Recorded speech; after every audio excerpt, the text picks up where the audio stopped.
नमस्कार, मी पंजाब काल 30 एप्रिल आणि 1 आणि 2 मे पर्यंत राज्यात थोडी उष्णतेची लाट येणार आहे म्हणून हे अंदाज लक्षात येतात. 44-45 अंशापर्यंत राज्यातला पारा जाणार आहे म्हणून हे अंदाज लक्षात येतात.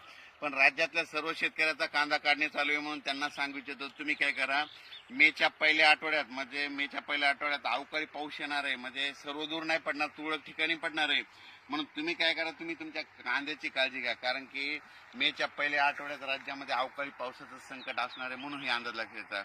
काय झालं की राज्यात सांगायचं झालं तर मेच्या पहिल्या आठवड्यात काय होणार आहे, गुजरात, इकडे मध्य प्रदेश, इकडे छत्तीसगड, इकडे कर्नाटक, तेलंगणा आणि इकडं आंध्र प्रदेश या भागामध्ये मेच्या पहिल्या आठवड्यात पाऊस पडणार आहे. त्याच्यामुळे आपल्या महाराष्ट्रामध्ये सीमालगत म्हणजे गुजरातच्या बाजूला उत्तर महाराष्ट्रात नंदुरबार, धुळे त्यामध्ये मेच्या पहिल्या आठवड्यात तिकडे तुरळक अवकाळी पावसाची शक्यता आहे. वारं पाऊस असणार म्हणून त्यांनी लक्षात घेतलं. त्याच्यानंतर जळगाव जिल्हा मध्य प्रदेशकडे पाऊस पडणार आहे. त्याच्यामुळे मेच्या पहिल्या आठवड्यात जळगाव, जामोद, बुलढाणा जिल्हा, अमरावती, अकोला, वर्धा, नागपूर, भंडारा, गोंदिया, चंद्रपूर या भागामध्ये अवकाळी पावसाची शक्यता आहे म्हणून मेच्या पहिल्या आठवड्यात हे अंदाज लक्षात येतात.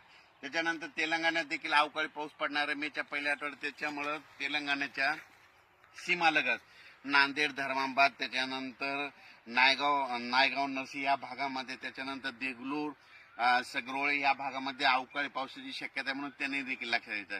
त्याच्यानंतर कर्नाटक भागामध्ये अवकाळी पाऊस असल्यामुळे त्याच्यामुळे सातारा, सांगली, सोलापूर, धाराशिव, त्याच्यानंतर लातूर जिल्हा, परभणी जिल्हा, बीड जिल्हा, हिंगोली जिल्हा या भागामध्ये अवकाळीचं म्हणजे संकट असणार आहे म्हणून हे लक्षात येतं.